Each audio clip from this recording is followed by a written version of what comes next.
What we're doing today is we are going to talk about some of the problems that we have with our feet. The concrete feet system will address a lot of different things. We're going to focus mostly today on plantar fasciitis because it becomes a big problem in our world. What happens is over time is our plantar fascia, which is the soft tissue of the bottom structure of our foot, becomes very weak and it causes a lot of tension, and then that starts having issues everywhere else.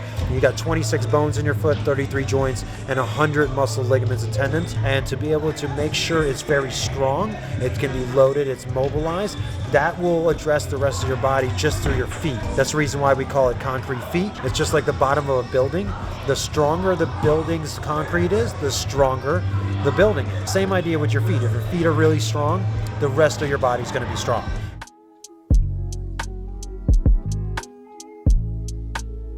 So there's a 4-stage process that we're going to go through today to be able to alleviate these issues. So you got your first is going to be the release.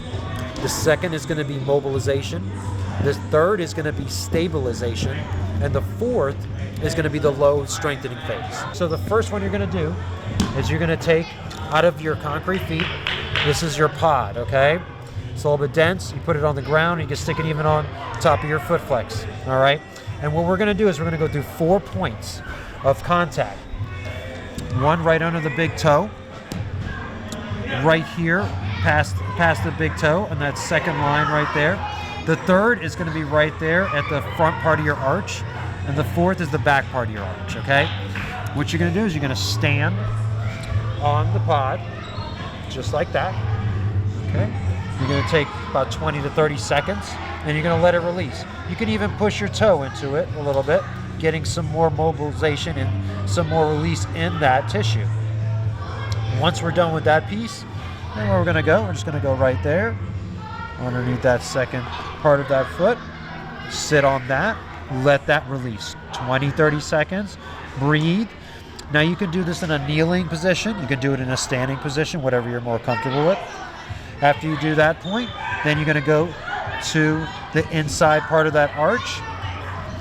Hold that for about 20, 30 seconds. Breathe. And then the last point is the back end of that arch. And you're just going to sit on that 20 to 30 seconds. Okay, so that's the first step. That will allow the tissue now to open up. Now that will not fix the problem. A lot of people say there's a relief there. Yes, it did open the tissue and allow the tissue lines to re-tension, and so now it's kind of like you're going to reprogram it in a way, okay? So the next step we're going to go into is the mobilization, okay? We're going to take our foot flex, we're going to take our different pieces, put them in this position, okay? Flip it over. And you want it to be on a stable surface. It's a little bit softer, but that's okay.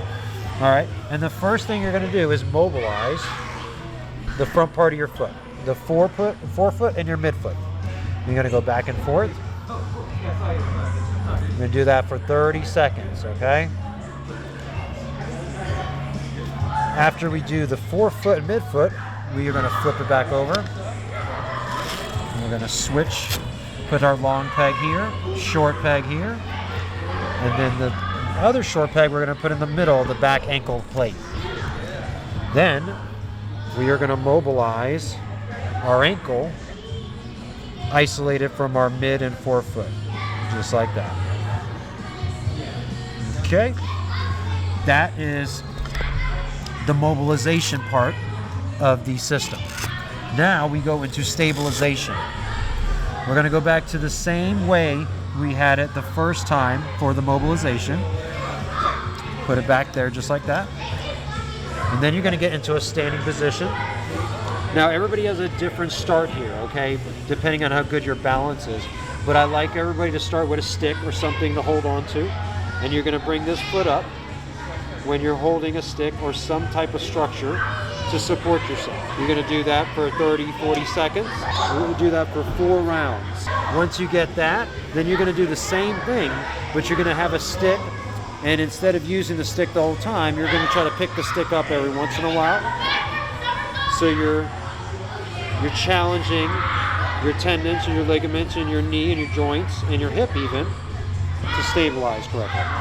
We do that for 4 rounds too. If you notice today, I have toe socks on. I recommend any kind of toe socks or 5-finger shoes. That's another way to help with plantar fasciitis, is having minimal shoes and minimal socks, or minimal, so your bottom of your feet are working.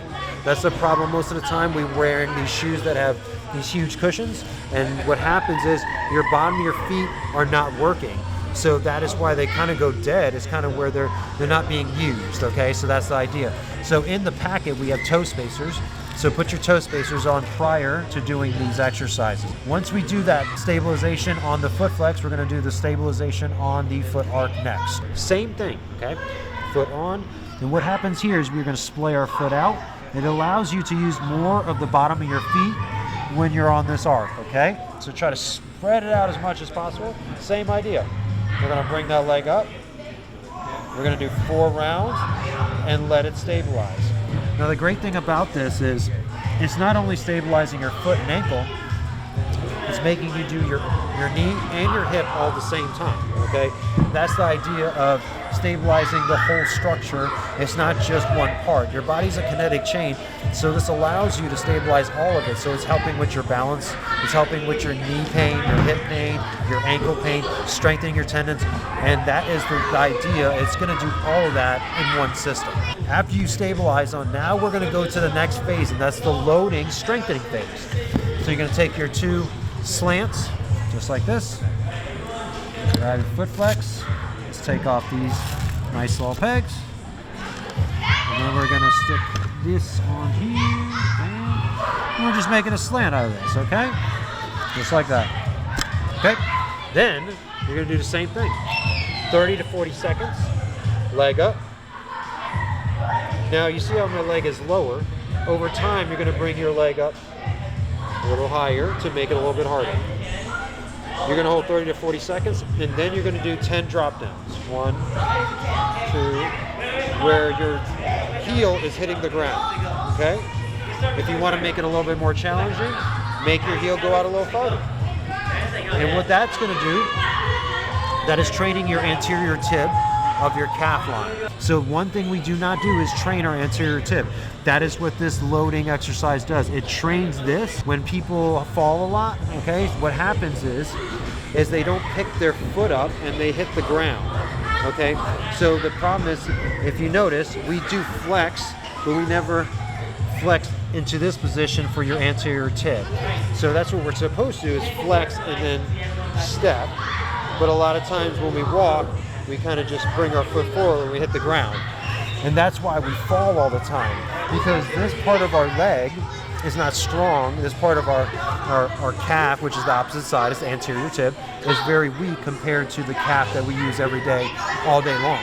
So what we want to do is we want to balance that out so you're able to use your foot correctly, which will allow you to actually pull into your anterior tib where you won't hit the ground as much and you won't fall as much. So this is going to help people who have tendency to fall a lot, older people that don't use this part of their body because it is shut down, just like the bottom of your feet.